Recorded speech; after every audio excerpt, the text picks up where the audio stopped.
So how many are on special concern lockdown? That's the term sa Quezon City, no? Iba-iba kasi yung tawag.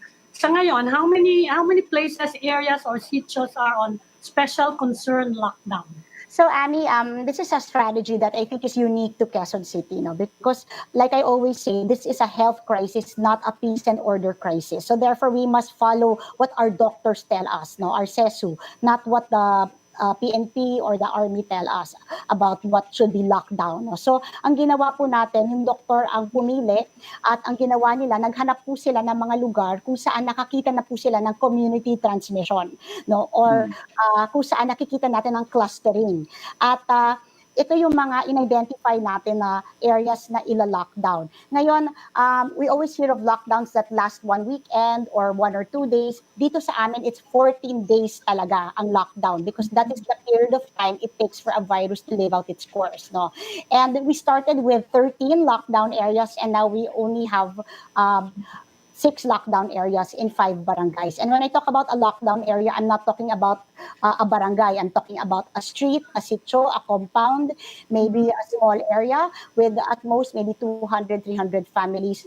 Minsan only 50, 20 families. No? Pero ang ginagawa namin, as soon as we lock down, we do extensive testing. Kung kaya natin i-test yung buong population, tinetest na natin sila at kapag may indication na sila ay positive through a rapid test, yun ang una namin ginagawa, hiwalay kaagad, swab test kaagad at hindi na namin pinapahintulutang bumalik sa kanilang tahanan. At kung yung buong community naman ang lockdown, yung buong community talaga na yan ay hindi na natin pinapahintulutang may pumasok o lumabas. So yan ang tinatawag nating hard lockdown. No? And siguro yung challenge lang dyan is the local government must maintain, of course, to sustain the community, to make sure that all their needs are met, lahat ng pangangailangan nila ay maibigay natin para hindi naman sila maging restless, no? Because magiging peace and order problem naman yan.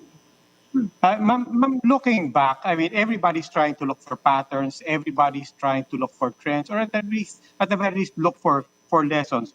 Where you found clustering, is there anything typical or common characteristics to areas that you found nagkaroon ng clustering, or iba-iba yan bawat lugar?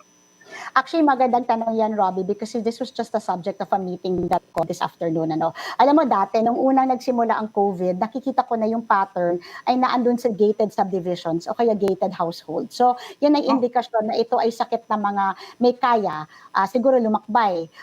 Pero ngayon, ang nakikita nating patterns ay ang karamihan ng mga kaso natin ay naandun na sa depressed or urban poor areas. No? At doon na rin natin nakikita yung community transmission. Nakikita natin yan sapagkat alam naman natin na sa urban poor areas, napakalapit ng mga bahay sa isa't isa. Pag sinabi mong stay at home, napakahirap mag-stay at home kasi ang liit-liit ng kanilang tinitirhan. No? Kaya naintindihan ko rin kung bakit may transmission dyan. Pero isa sa mga napagmasdan ko na kapag ini-interview natin ang isang community na atin pong nila-lockdown, napansin ko, number 1, sila ay nag-inuman or nagtagayan at nag-share ng isang baso. So yan, talagang pattern yan. That is almost in all these cases that we've seen. Meron akong isang barangay na or isang lugar na ni-lockdown dahil yung isang positive doon nag-boodle fight at inimbita niya yung buong kapitbahayanan niya at sila ay nag-share ng pagkain. Lahat sila nag-positive, no? So meron din mga nagkakaraoke, meron nagpa-party, no? May nagba-basketball. So a lot of these things are actually not allowed, no, in the community under a quarantine setup. And so nagpatawag ako ng meeting kasi lahat ito tingin ko maiiwasan kung magbantay lang talaga ang barangay, no. At siguraduhin hindi nangyayari itong mga ganitong klaseng mga bagay. And so tomorrow magkakaroon ako ng malawakang pagtitipon-tipon sa ating mga punong barangay at mga iba pang opisyales para sabihin na it is time to really enforce the law. Kasi meron po tayong ordinansa dito na bawal magtanggal ng mask. Hindi pwedeng hindi ka nakamask. Because ayon sa mga pag-aaral, 60% of all transmission can be avoided if everyone just wore a mask. No? Pero syempre, pag nagtatalo, nagbabasketball, nagpa-party, nagkakaraoke, wala silang suot na mask. No? And of course, these are group assemblies as well, no, na pinagbabawalan hanggang ngayon. So that is the pattern that we've been seeing, Robin. Ma'am, if I may just say, ibang kinuwento nyo, I want to ask, how recent was that? Diba? I mean, yung nagtagay, nagparty, nagbasketball pa, these were things that we probably expected and we probably did in fact see in the early days of this crisis. Pero kung recent pa lang yan, what would be your attitude when you talk to your barangay captains? I can't imagine that this is just a matter of them being lax and it's a matter of just them not knowing or not being alert enough. You would think at a certain point na kung nangyayari pa rin yan, hindi na. Parang may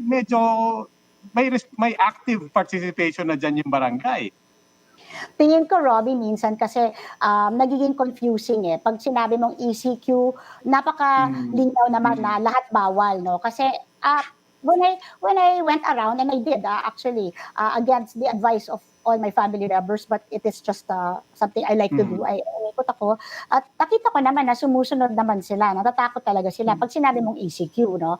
Nung nag-MECQ, ganun din naman. Pero nung sinabing GCQ, tapos napakarami ng pinapayagan ng magtrabaho, pinapayagan ng lumabas si Lola para bumili ng kanyang mga essentials, si 21 and below, pwede kung nagtatrabaho o kaya gumagawa rin ng mga essential tasks, ano. Marami sa ating mga officials actually thought it was okay to do these things, play basketball, go drinking, lalo na nung na-lift natin yung liquor ban, akala nila that's already a license to gather together and drink in public. And now it's time to remind them that hindi yan ang ibig sabihin ng GCQ. GCQ is just something that is more related to the economy. It's to allow the economy to start moving, but it does not that the quarantine is lifted. And that's something I think we have to remind them about.